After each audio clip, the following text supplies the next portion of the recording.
All right, everyone. Welcome to today's live publisher interview with Cecile Wehrman, and we're going to get right into it.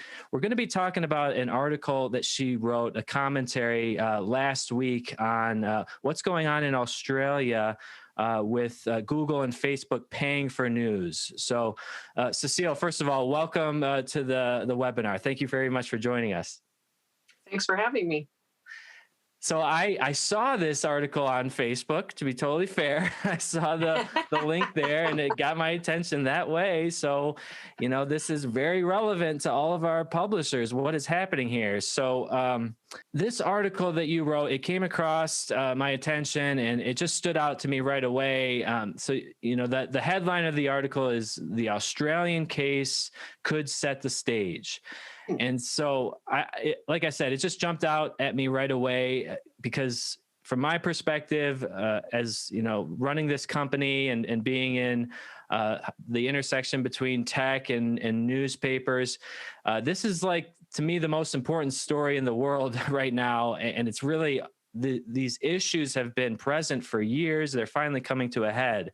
So could you just kind of summarize your article? We'll start there. Just like, what did you write about and what did you want to accomplish, I guess, by writing this commentary? Well, of course, when you have to write a weekly column, you're a lot of times just looking for a subject, but this was one that for me was a natural. And this was not on my radar at all until just a few days before I needed to write this column. And I was flabbergasted, really. I was thrilled to see that a government was taking on these giants, you know, head on. But I was also incredibly alarmed by the reality that Facebook could just decide to pull the plug, you know, right, on every news station. And you know, they've gone from being a sideline into every area of our life. And if you look back, I mean, I try to liken it to, you know, if we were living 100 years ago and the automobile came and, you know, what a transformation that would be. Or like when the Transcontinental Railroad got laid across the United States. I mean, that upended everybody's world and changed everything. And of course, fortunes were made. And, you know, in those cases, you know, maybe there were a few, you know, poor carriage makers who got left behind because they didn't use horses anymore. But this is like killing off everybody's herd here. Facebook, right, you know, and Google, it's such a conundrum because on the one hand, they've built a better mousetrap for disseminating information.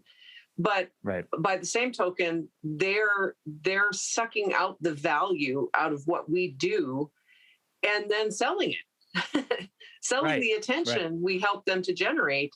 They're making money on that. And so that's kind of the conundrum. And so to see that Australia was, you know, really making an effort to try to figure out how to rightly compensate for that contribution. Facebook and Google are also very different.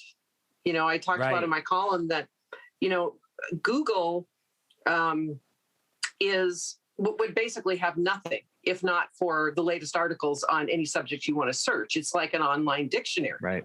You know, but when I was going to school back in the olden days, I actually had a set of a dictionary. And when you wanted to know about something, you pulled out a book and you looked up, you know, George Washington and got that information. Right. Well, now you go to Google and, you know, if they didn't have the ability to pull up all of the latest articles on whatever subject you want to know about, they wouldn't be very valuable.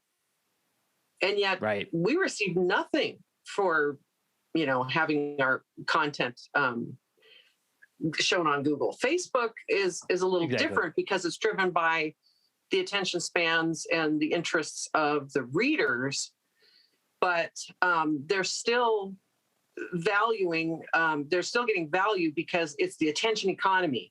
You know, they're keeping people's attention, and part of my content in my area is what's helping them keep that attention.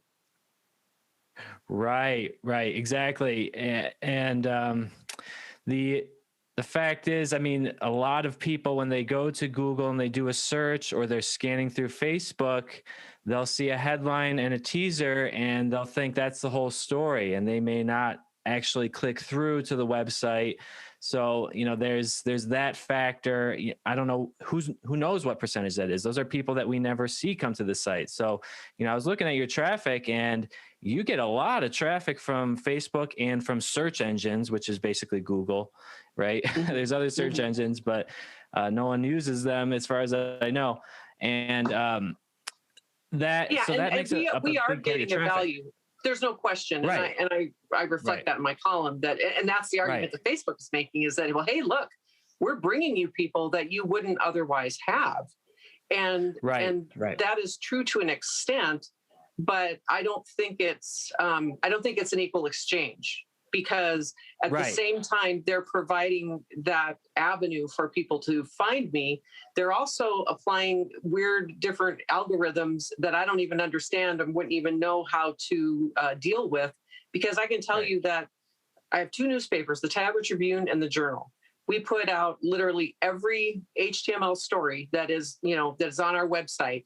We individually, put those onto Facebook, scattered throughout the week, to hopefully, drag people to our website. Okay. Right. Same number of followers on both papers, basically, the same amount of population in both papers. And I can tell you that for some reason, the Tioga Tribune gets way less traffic.